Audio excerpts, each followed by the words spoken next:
Hi എല്ലാവർക്കും നമസ്കാരം. ചില ദിവസങ്ങളിൽ നമുക്ക് വൈകുന്നേരങ്ങളിലൊക്കെ ചപ്പാത്തിക്കും പൊറോട്ടയ്ക്കോ അല്ലെങ്കിൽ റൈസിനൊക്കെ വേണ്ടി എളുപ്പത്തിൽ കറി ഉണ്ടാക്കാൻ തോന്നും അല്ലേ.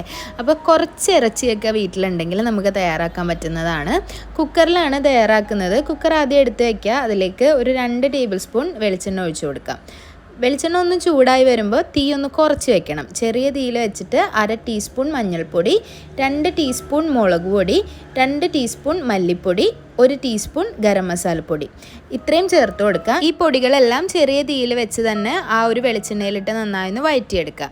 ഞാനിവിടെ 1/2 കിലോ ബീഫാണ് എടുത്തിട്ടുള്ളത്. ചെറിയ കുട്ടനാണ് എടുത്തിട്ടുള്ളത്.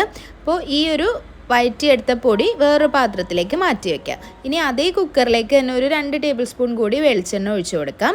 ഇതിലേക്ക് ഒരു വലിയ സവാളയാണെങ്കിൽ ഒരു 2 എണ്ണം സ്ലൈസ് ചെയ്തതോ, ചെറുതൊക്കെ ആണെങ്കിൽ ഒരു 4 എണ്ണം വരെ എടുക്കാം. സവാള സ്ലൈസ് ചെയ്തത് ഇട്ട് കൊടുക്കാം. നന്നായി ഒന്ന് വഴറ്റി കൊടുക്കുക. സവാള ഒന്ന് സോഫ്റ്റായി വെന്ത് കിട്ടാൻ വേണ്ടി ജസ്റ്റ് ഒന്ന് അടച്ച് വയ്ക്കാം. അടച്ച് വെച്ചിട്ട് ഒരു 5 മിനിറ്റിന് ശേഷം ഒന്ന് തുറന്ന് നോക്കുക. അപ്പോൾ സവാള നല്ല സോഫ്റ്റായി ആ ഒരു ക്വാണ്ടിറ്റിയൊക്കെ കുറഞ്ഞിട്ടുണ്ടാവും. ഇനി ഇതിലേക്കൊരു 2 ടേബിൾ സ്പൂൺ വീതം ഇഞ്ചി വെളുത്തുള്ളി പേസ്റ്റും അല്ലെങ്കിൽ ചതച്ചതോ ചേർക്കാം. ഒരു 4 മുതൽ 6 വരെ പച്ചമുളക്, ഓരോരുത്തരുടെ എരിവിനനുസരിച്ചുള്ള പച്ചമുളകും ചേർത്ത് നന്നായി ഒന്ന് വഴറ്റിയെടുക്കാം. നല്ല പച്ചമണം എല്ലാം മാറിയതിന് ശേഷം ഇതിലേക്ക് ഇറച്ചി ചേർത്ത് കൊടുക്കാം. ബീഫാണ് എടുത്തിട്ടുള്ളത്. 1 ടീസ്പൂൺ ഉപ്പ് ചേർക്കാം. ഒരു പകുതി ചെറുനാരങ്ങയുടെ നീരും കൂടി ചേർത്ത് ഇത് വേവിച്ചെടുക്കണം. തീ കുറച്ച് കൂട്ടി വയ്ക്കുക. ഹൈ ഫ്ലെയിമിൽ ഒരു വിസിലടുപ്പിക്കുക. അതിനുശേഷം ലോ ഫ്ലെയിമിൽ ഒരു 4 മുതൽ 6 വരെ വിസിലടുപ്പിച്ചാൽ ഇത് വെന്ത് കിട്ടും. ഒരു 1/2 കപ്പ് വെള്ളവും കൂടി ചേർത്ത് കൊടുക്കാൻ മറക്കരുത്.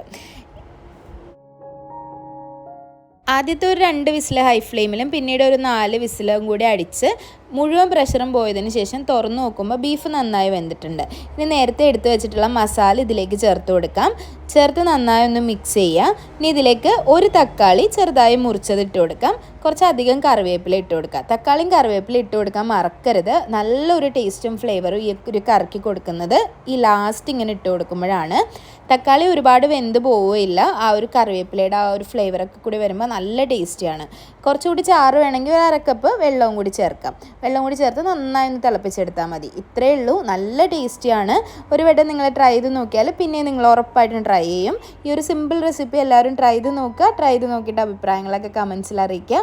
വീഡിയോസൊക്കെ ഇഷ്ടമാകുന്നുണ്ടെങ്കിൽ ലൈക്ക് ചെയ്യുക, ഷെയർ ചെയ്യുക, സബ്സ്ക്രൈബ് ചെയ്യുക. അതുപോലെ നിങ്ങളുടെ ഫ്രണ്ട്സിനും ഫാമിലിക്കും ഈ ഒരു വീഡിയോ ഇഷ്ടമായിട്ടുണ്ടെങ്കിൽ ഷെയർ ചെയ്ത് കൊടുക്കുക. പിന്നെയും നല്ല നല്ല റെസിപ്പികളായിട്ട് കാണാം. അതുവരേക്കും താങ്ക്